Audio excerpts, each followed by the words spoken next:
Halo guys, balik lagi bersama Bang Theo di sini. Kali ini Bang Theo akan melanjutkan cerita Again the Sky Supreme. Buat kalian yang penasaran, langsung saja ya simak video kali ini. Setelah menghabisi Li Gong, Tanyun menyingkirkan api Hong Meng dan api es Hong Meng.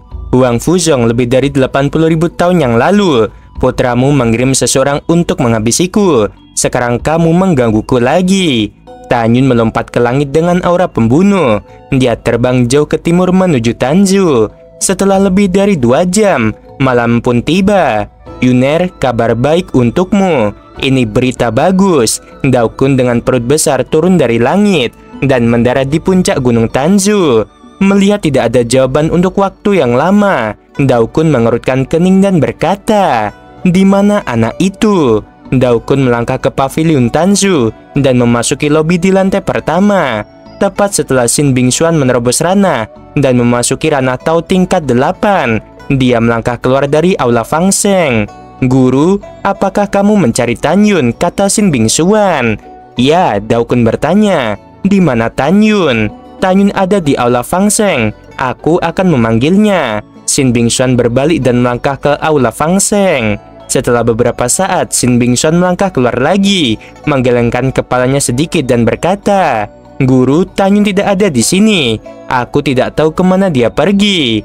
Pada saat ini, di atas Tanzu, suara kecemasan terdengar. "Tuan Sage, ada hal yang buruk," kata Xiaer dan 3 bersaudara. Daokun dan Xin Bingxuan tiba-tiba mendapatkan firasat buruk, dan keduanya bergegas keluar dari pavilion Tanzu. "Apakah terjadi sesuatu pada Tanyun?" Xin Bingxuan bertanya dengan cemas. Xiaer berlinang air mata. "Ini semua salahku yang membuat putra suci Tan dalam bahaya." Begitu dia mendengarkan bahwa Tanyun dalam bahaya, tubuh halus Xin Bingxuan tiba-tiba bergetar. Entah mengapa pada saat ini dia sangat takut kehilangan Tanyun. Xiaer dan ketiga bersaudara itu buru-buru berlutut di depan Daokun, dan kemudian Xiaer menceritakan apa yang terjadi. "Jika sesuatu terjadi pada Tanyun, aku Xin Bingxuan tidak akan pernah membiarkan si pembunuh pergi." Xin Bingxuan terbang menuju lembah barat. Saat Daokun naik ke langit, tubuh tuanya tiba-tiba bergetar, dan kemudian dia berkata dengan penuh semangat, "Bocah itu baik-baik saja. Lihat dia kembali." Tanyun dengan jubah putih terbang ke arah mereka. "Hebat, dia baik-baik saja." Xin Bingxuan tidak bisa menahan tawa. Tanyun berlama-lama di depan Xin Bingxuan dan bertanya dengan bingung, "Mengapa kamu menangis?" Ketika Tanyun bingung melihat 3 bersaudara dan Xiaer di depannya, Tanyun mengerti segalanya. Tanyun memandang Xin Bingxuan dan berkata, "Jangan khawatir, tidak apa-apa, bukankah aku sudah baik-baik saja?" Tanyun selalu sedikit membosankan dalam hal perasaan, dan dia tidak berpikir bahwa Xin Bingxuan menyukainya. Menurutnya, Song Cheng lebih kuat dan lebih tampan dari dirinya, tetapi Xin Bingxuan tidak tergoda. Bagaimana dia bisa tergoda oleh dirinya sendiri yang sudah memiliki istri? Tentu saja, Tanyun tidak pernah memikirkan apa yang akan terjadi dengan Xin Bingxuan. Di puncak gunung Tanzu, 3 bersaudara dan Xiaer menari dengan gembira ketika mereka melihat Tanyun kembali. Tanyun menatap mereka berempat dan berkata, "Kalian kembali dulu. Aku punya sesuatu untuk dibicarakan dengan Sage tertinggi." Setelah keempatnya menjawab, mereka mengendarai perahu ke ujung langit. Daokun berkata dengan marah, "Yuner, siapa yang ingin menghabisimu?" Xin Bingxuan juga menatap Tanyun menunggu jawabannya. Tanyun memandang keduanya dengan mata muram. Dia berkata, "Ada 2 orang yang ingin menghabisiku hari ini. Pertama adalah murid elit Mikin. Yang kedua adalah Li Gong, diaken penegak hukum gerbang dalam." Mendengar itu, Xin Bingxuan berkata dengan dingin, "Guru, aku akan menghabisi mereka semua." "Tidak perlu, Bingxuan," Tanyun berkata, "mereka sudah dihabisi olehku." Mata Daokun melebar, menatap Tanyun dengan tidak percaya. "Sulit dipercaya. Yuner, kamu hanya ranah raja leluhur tingkat sempurna." Hal yang sama berlaku untuk Xin Bingxuan. Daokun berkata dengan cemberut, "Mikin ingin menghabisimu." Lelaki tua ini mengerti bahwa itu karena kamu menghabisi saudaranya Miu saat itu. "Tapi mengapa Diaken Li ingin menghabisimu?" Tanyun berkata sambil mencibir, "Aku harus bertanya pada Huang Fuzong." Yuner, apakah maksudmu dalangnya Huang Fuzhong? Apakah ada bukti? Tanya Daokun. Ya, ada. Baiklah, sangat bagus. Mata keruh Daokun berkedip dengan cahaya dingin. Orang tua ini akan membawamu untuk menghabisi Huang Fuzhong. Setelah itu, Daokun, Xin Bingxuan, dan Tanyun terbang menuju gerbang bagian dalam wilayah bintang 4 teknik. 3 cahaya jatuh dari langit dan berubah menjadi Tanyun, Daokun, dan Xin Bingxuan di luar aula penegak hukum. 2 murid penegak hukum, ketika mereka melihat orang yang datang, segera bersujud. Daokun meminta kedua murid penegak hukum untuk berdiri. Apakah tetua penegak hukum ada di sana? Melaporkan kepada penatua suci tertinggi. Penatua penegak hukum sedang pergi ke penatua agung. Tolong tunggu di aula, murid akan menjemputnya. Tidak perlu, aku akan ke sana sendiri. Setelah Daokun meninggalkan kalimat, dia dan Tanyun serta Xin Bingxuan menghilang begitu saja. Saikong dan tetua penegak hukum, Huang Fuzhong, mengobrol dengan gembira sambil mengangkat gelas dan minum. Di belakang mereka, ada anak Huang Fuzhong yaitu Huang Fufeng. Sebuah ledakan terjadi. Segera, pintu istana ditendang hingga berkeping-keping. Apakah kamu tidak ingin menghabisiku dengan tanganmu sendiri? Tanyun memasuki aula dengan aura pembunuh, menatap Huang Fufeng. Huang Fufeng menatap Tanyun, matanya melebar. Sebelum dia bisa berbicara, Huang Fuzhong tiba-tiba berdiri dan menutup mulutnya. Huang Fuzhong memandang Tanyun, dia tertegun dan berkata kepada Saikong, "Penatua, aku tidak tahu apa yang terjadi. Binatang kecil ini tidak mati." Setelah transmisi suara Saikong, dia menjulurkan jarinya yang kering dan menunjuk ke Tanyun dengan marah. "Kamu berani masuk tanpa izin ke aula tetua agung ini. Ini adalah kejahatan yang besar." Tubuh Huang Fuzhong meledak dengan aura tirani tingkat ke-8 ranah kasar suci leluhur, dan dia menyapu ke arah Tanyun dengan kecepatan tinggi. Bayangan ungu menyapu aula dengan kecepatan tinggi dan berubah menjadi Xin Bingxuan dengan gaun ungu di depan Tanyun. Xin Bingxuan mengusap pergelangan tangannya, dan tangannya yang lembut mendorong keluar dan memukul telapak tangan Huang Fuzhong. Suara keras bercampur dengan suara patah tulang, dan darah memercik di tangan kanan Huang Fuzhong, dan bahkan seluruh lengan kanannya hancur.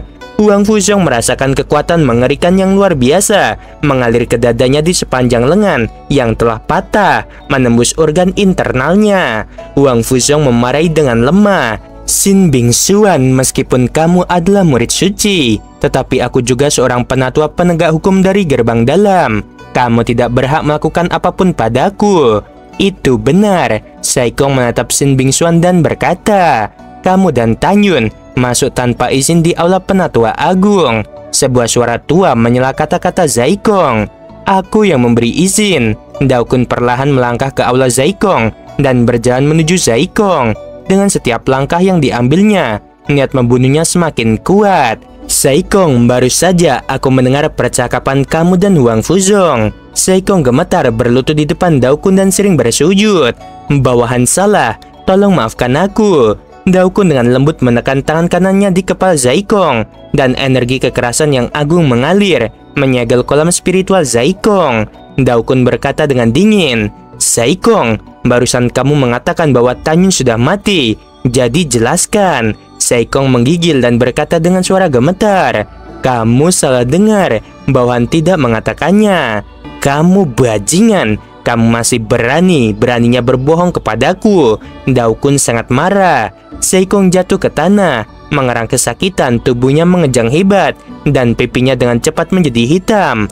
Tidak, dia akan bunuh diri. Tanyun ingin menghentikannya, tetapi sudah terlambat. Saikong benar-benar mati dan jiwanya hancur. Daokun mendengus dingin setelah menatap tubuh Saikong, lalu menatap Tanyun. "Yuner, Huang Fuzhong diserahkan kepadamu. Lelaki tua ini menunggumu di luar." "Bingxuan, Huang Fuzhong terluka parah, kamu ikut keluar. Aku tidak ingin kamu melihat adegan berikutnya." Xin Bingxuan mengangguk dan keluar dari aula. Tanyun memunggungi pintu aula, dan dengan lambaian tangan kanannya, pintu aula tertutup dengan gemuruh. "Tanyun, apa yang ingin kamu lakukan?" Huang Fuzhong memandang Tanyun berkeringat deras dan terlihat panik. Tanyun berjalan menuju Huang Fufeng yang telah memasuki tingkat pertama ranah kaisar leluhur. Tangan kanan Tanyun berubah menjadi cakar dan mencekik leher Huang Fufeng. Mata Huang Fufeng melebar, ekspresinya panik dan dia berkata, "Tolong jangan habisi aku." Mata Tanyun tenggelam. Terus terang, aku tidak ingin menyelamatkan hidupmu sama sekali saat itu, karena waktu itu aku tidak memiliki kekuatan atau dukungan.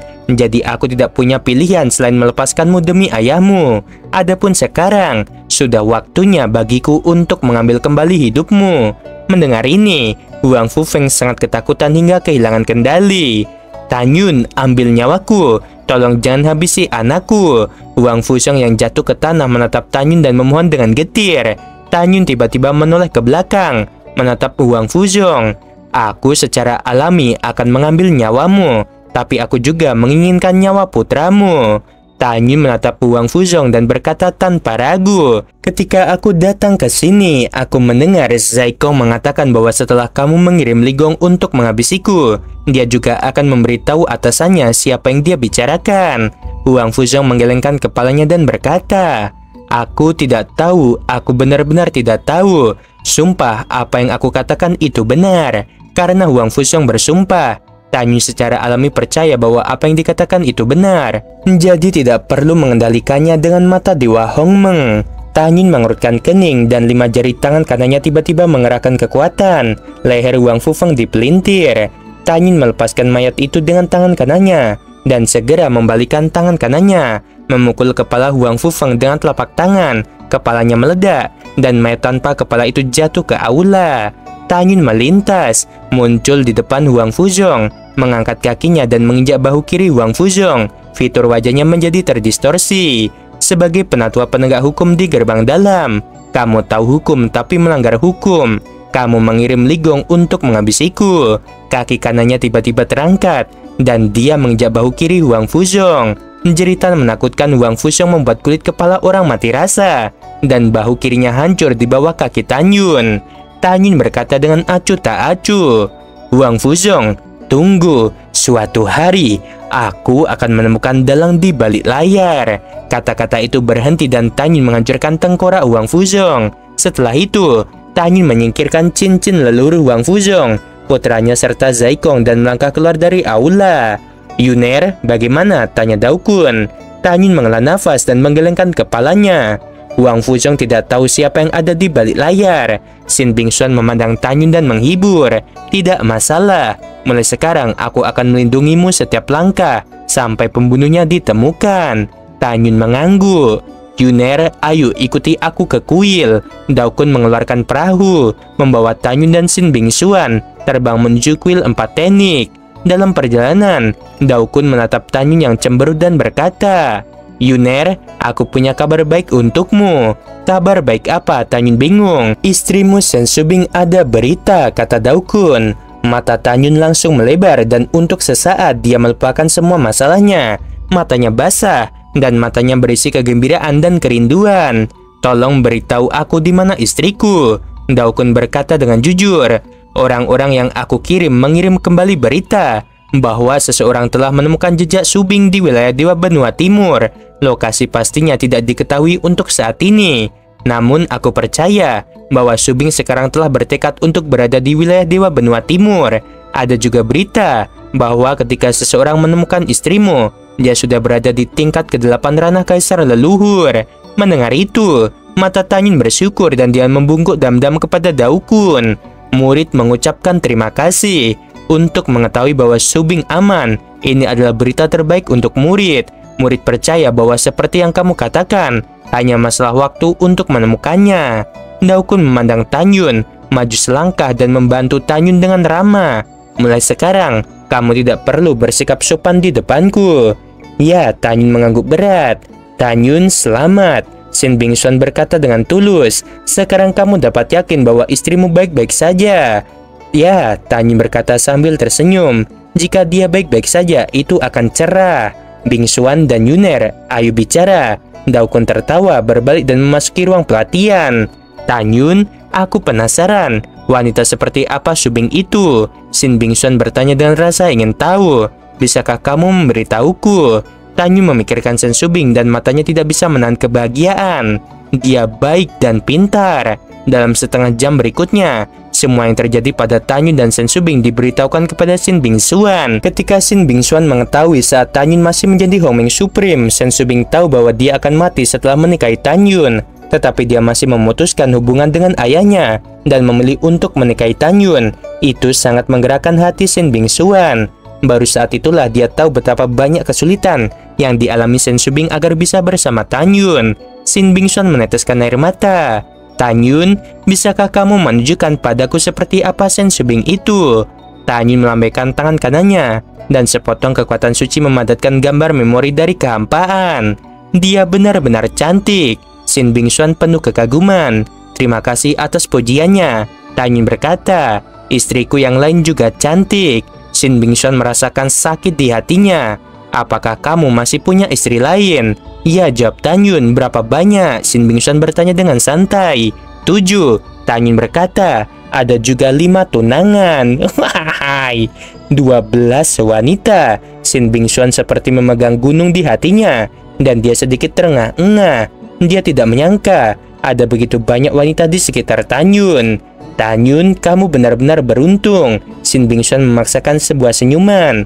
Merekalah yang menyukaiku dan jatuh cinta dengan pria yang tidak bertanggung jawab sepertiku. Tanyun menghela nafas. Mereka bersamaku dan terlalu menderita. Jika kamu tidak keberatan, bisakah kamu memberitahuku apa yang terjadi antara kamu dan istri serta tunanganmu, kata Shin Bingxuan. Ya, mata Tanyun penuh dengan emosi dan kebahagiaan ketika dia menyebut istri dan tunangannya. Dalam lebih dari 1 jam ke depan, Tanyun akan berbicara tentang Ji Yuyan, Nanggong Yukin, Tang Mengyi, Gongsun Roxy, Xiong Xiao, Tang Xinying dan Tesianer, Xuan Yuanro, Dongfang Yushu, Ouyang Qian, Sui Xian, dan Feng Qingcheng. Shin Bingxuan diberitahu tentang semua hal yang terjadi di antara mereka. Baru sekarang Shin Bingxuan tahu betapa sulitnya bagi para wanita itu dan Tanyun untuk berkumpul pada akhirnya. Setiap wanita telah mengalami kesulitan yang belum pernah dia alami untuk bersama Tanyun. Aku pikir dia adalah seorang buaya darat, tetapi sekarang aku menyadari bahwa aku salah. Ketika Shin Bingxuan berpikir dalam hati, Tanyun tiba-tiba teringat sesuatu dan ekspresinya menjadi gugup. Tanyun, ada apa denganmu? Shin Bingxuan bertanya. Tanyun tampak khawatir dan berkata, dengan kecepatan kultivasi mereka seharusnya sudah dipromosikan ke ranah raja leluhur. Aku khawatir mereka telah naik ke alam leluhur tertinggi untuk menemukan diriku. Jika demikian, itu akan buruk. Ekspresi Tanyun tidak bisa membantu tetapi menjadi cemas. Tanyun, jangan khawatir. Shin Bingxuan berkata, mungkin mereka masih menunggumu di alam semesta yang lebih rendah. Tanyun mengerutkan kening dan berkata dengan cemas, bagaimana jika mereka muncul? Apakah kamu tahu Bingxuan jika mereka datang di mana mereka akan muncul pertama kali? Shin Bingxuan menggelengkan kepalanya dan berkata, aku tidak tahu, alam semesta yang lebih rendah telah ditinggalkan terlalu lama dan tidak ada yang pernah naik. Daokun melangkah ke dalam ruang pelatihan. Tanyun merasakan hawa dingin di hatinya ketika dia tiba-tiba memikirkan sesuatu. Apakah ada senjata ajaib yang dapat berkomunikasi dengan alam semesta yang lebih rendah? Aku tidak tahu, kata Shin Bingxuan. Tepat ketika Tanyun merasa tidak berdaya, kata-kata Daokun mengejutkannya. Yuner, ada, kata Daokun. Di mana? Tanya Tanyun.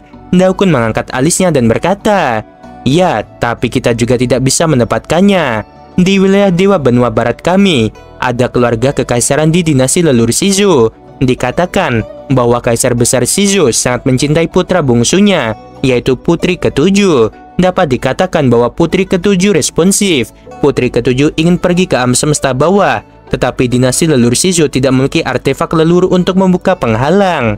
Jadi, Kaisar Besar Shizu menyempurnakan sebuah menara. Putri Ketujuh dapat menyaksikan semua hal di alam semesta yang lebih rendah. Kuil Tianmen kita tidak pernah berhubungan sedikit pun dengan dinasti leluhur Shizu. Dan bahkan ada beberapa ketidakcocokan. Jadi, bagaimana Kaisar Agung Shizu bisa membiarkanmu naik ke kuil Huanjing? Setelah mendengarkan, Tanyun jatuh ke dalam perenungan yang lama. Tinjunya mengepal, matanya tegas. Tidak ada di dunia ini yang sulit. Hanya jika ada orang yang memiliki hati, aku pasti akan menemukan jalan. Setelah setengah jam mereka sampai, Daokun memerintahkan untuk memanggil semua pejabat tinggi dari wilayah bintang 4 teknik.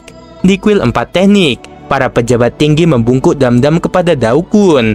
Daokun melirik Tanyun di sampingnya lalu berkata dengan marah, "Kemarin, para tetua dari gerbang dalam dan para tetua penegak hukum dari gerbang dalam mengirim seseorang untuk menghabisi Tanyun, tetapi mereka dieksekusi olehku menurut hukum." Begitu kata-kata ini keluar, ada kegemparan di antara pejabat tingkat tinggi. Ketika para pejabat tingkat tinggi sedang berdiskusi, Tanyun, Daokun, dan Shin Bingxuan menyaksikan tanpa menunjukkan ekspresi apapun dari para pejabat tinggi. Namun, Tanyun, Daokun, dan Shin Bingxuan tidak menemukan apapun setelah pengamatan. Sekarang, kalian semua dengarkan aku. Mata Daokun sedikit menyimpit dan matanya yang keruh menunjukkan kilau yang mendominasi. Dia berkata dengan dingin, "Jika aku mengetahui ada beberapa orang di antara kalian menjadi mata-mata dari bintang manusia dan bintang orc, akan langsung aku habisi. Tidak hanya itu, aku juga akan menghancurkan seluruh keluargamu secara pribadi." Ketika pejabat tingkat tinggi mendengarkan kata-kata itu, wajah mereka sangat berubah, dan mereka bisa melihat betapa Daokun menghargai Tanyun mulai sekarang. Setelah eksekutif tingkat tinggi pergi satu demi satu, Wei Rui membungkuk kepada Daokun dan berkata, "Aku tidak tahu apa yang diperintahkan oleh Penatua Suci Taisang." Daokun berkata, "Aku curiga ada mata-mata di wilayah kita. Masalah ini diserahkan kepadamu untuk diselidiki secara diam-diam." "Bawahan patuh," Wei Rui berkata dengan hormat. "Bawahan akan mengirim penjaga rahasia untuk mengawasi semua manajemen senior. Jika tidak ada yang lain, bawahan akan pergi." Kemudian Wei Rui pergi dari kuil 4 teknik. "Yuner, ingatlah bahwa lelaki tua ini memiliki harapan besar untukmu. Urusanmu adalah urusanku juga." Daokun berkata, "Tidak peduli siapa yang ingin menyerangmu, aku akan menghalaunya." "Yuner, Bingxuan dan aku punya sesuatu untuk dibicarakan. Kamu harus mundur dulu." Setelah Tanyun menjawab, dia memandang Shin Bingxuan dan berkata, "Aku akan menunggumu di luar." Shin Bingxuan tersenyum. Setelah Tanyun meninggalkan kuil 4 teknik, Shin Bingxuan bertanya, "Guru, apa yang ingin kamu katakan kepada murid?" Daokun memandang Shin Bingxuan dengan penuh perhatian dan berkata, "Bingxuan, di dalam hati guru, kamu bukan hanya murid guru tetapi juga cucu guru. Aku bertanya padamu, apakah kamu menyukai Tanyun?" Tubuh halus Shin Bingxuan sedikit bergetar. "Guru, mengapa kamu menanyakan hal ini?" Daokun berkata, "Bingxuan, katakan saja." Mata Shin Bingxuan menjadi gelap. Tanyun memiliki 8 istri dan 5 tunangan. "Guru, apakah kamu pikir dia akan menyukai murid ini? Selain itu, dia belum pernah melihat wajah murid yang sebenarnya." Daokun sangat tercengang. Daokun berkata, "Aku tidak melihat bahwa Yuner adalah kadal gurun. Guru, kamu salah memahaminya." Shin Bingxuan berkata, "Apa yang terjadi padanya, istri dan tunangannya dia memberitahu murid. Aku merasa bahwa dia bukan seorang buaya darat. Sebaliknya, murid merasa bahwa dia penyayang dan benar, merupakan pria yang berdiri di atas kebajikan." Daokun mengerutkan kening. "Kalau begitu, apakah kamu menyukainya?" Murid tidak tahu apa perasaannya. Shin Bingxuan berkata, "Jangan tanya tentang masalah ini. Murid tahu bagaimana menangani perasaannya." Daokun mendesak, "Namun jika suatu hari kamu benar-benar jatuh cinta dengan anak itu, ingatlah untuk memberitahu guru, dan guru akan membantumu. Yuner pasti akan terbang ke langit di masa depan, dan sangat mungkin bahwa alam leluhur tertinggi akan bergejolak. Pikirkan tentang ini. Pertama-tama, kecepatan peningkatan ranah Yuner jenius di antara para jenius. Kedua, kemampuan tantangan lompatan Yuner tak tertandingi di alam leluhur tertinggi. Akhirnya, jika Yuner menemukan bagian bawah dari latihan klan Dewa Abadi kuno yang cocok untuknya suatu hari nanti, maka kemampuannya untuk melompati tantangan akan ditingkatkan ke tingkat yang lebih tinggi. Selama dia tidak mati sebelum waktunya dan tumbuh di masa depan, dia pasti akan menghancurkan Sekte Elysium, dinasti leluhur Dongsuo, Nansuo, dan Beisho demi leluhurnya. Bahkan, jika dia melampaui kemuliaan leluhurnya, mungkin bukan tidak mungkin baginya untuk menyatukan alam leluhur tertinggi. Yuner adalah pria dengan prospek tak terbatas. Jadi sebagai seorang guru, aku masih berharap suatu hari nanti kamu bisa menjadi istrinya." Mendengarkan kata-kata Daokun, Shin Bingxuan menggigit bibirnya. Dia tidak pernah menyangka bahwa penilaian gurunya terhadap Tanyun akan begitu tinggi. Murid akan mempertimbangkannya dengan hati-hati kata Shin Bingsuan. Daokun berkata dengan ramah, Yuner masih menunggumu di luar, jadi pergilah. Shin Bingsuan berbalik dan berjalan keluar dari kuil selangkah demi selangkah. Tak perlu dikatakan, Shin Bingsuan juga tahu bahwa Tanyun mengkhawatirkan istrinya. Tanyun tersenyum ketika dia menemukan Shin Bingsuan keluar. Mereka kembali ke Gunung Tanzu. Ketika Shin Bingsuan muncul di langit di atas Tanzu, ada rasa jijik yang kuat di matanya. Setelah Tanyun memperhatikan perubahan ekspresi Shin Bingsuan, dia melihat ke bawah dan menemukan seorang pemuda berpakaian rapi berdiri di atas Gunung Tanzu. Orang ini tidak lain adalah Chu Wuhen. Melihat keduanya yang tidak dapat dipisahkan, Chu Wuhen gemetar karena marah dan berteriak, "Kalian berdua, berhentilah untukku. Shin Bingsuan, kupikir apa yang kudengar itu salah, tapi aku tidak menyangka itu benar. Kamu benar-benar tinggal bersama Tanyun." Shin Bingsuan tiba-tiba menoleh ke belakang menatap Chu Wuhen. Matanya tampak membeku. "Ada apa denganmu?" Chu Wuhen tersentak dan segera menunjuk Tanyun dengan marah. Matanya seperti bisa menyemburkan api. "Kamu bajingan yang menghabisi saudara keduaku. Aku peringatkan, jika kamu berani menyentuh Bingsuan, aku harus menghabisimu." Tapi kalimat Tanyun selanjutnya membuat hidung Chu Wuhen bengkok karena marah. Tanyun menatap Chu Wuhen dengan mengejek, perlahan mengelurkan tangan kanannya dan memegang tangan giok Shin Bingsuan. Dipegang oleh Tanyun, detak jantung Shin Bingsuan tiba-tiba bertambah cepat. Merasakan sisa kehangatan dari telapak tangan Tanyun, tidak ada yang tahu bahwa wajahnya di bawah kerudung ungu sudah penuh dengan rona merah malu. Tanyun memegang Shin Bingsuan, ejekan di wajahnya digantikan oleh kedinginan, dan dia berkata dengan keras, "Chu Wuhen, buka mata anjingmu untuk melihat dengan jelas. Aku menyentuh Bingsuan." Chu Wuhen tersipu karena marah dan menatap Tanyun dengan mata merah dan tinjunya terkepal. Chu Wuhen berwajah merah, mengeluarkan raungan seperti binatang buas. "Tanyun, tunggu saja aku." Chu Wuhen berbalik naik ke udara dan terbang ke langit. Setelah Chu Wuhen pergi, Tanyun buru-buru melepaskan Shin Bingsuan, mengepalkan tinjunya dan berkata, "Bingsuan barusan. Tak perlu dikatakan lagi, aku mengerti." Shin Bingsuan menyembunyikan suara yang menyenangkan. Tanyun tersenyum. Ekspresi Shin Bingsuan menjadi serius, dan dia berkata dengan sungguh-sungguh, "Tapi ini pertama kalinya aku disentuh oleh seorang pria, dan kamu harus bertanggung jawab." Mata Tanyun melebar, ekspresi malu muncul di matanya. Shin Bingsuan terkikik dan berkata, "Aku hanya menggodamu, aku bercanda." Shin Bingsuan berbalik dan memasuki pavilion Tanzu, lalu memasuki aula Fang Sheng yang berdiri di lobi di lantai pertama. Bayangan Tanyun memegangnya barusan telah muncul di benaknya, dan dia tersenyum konyol.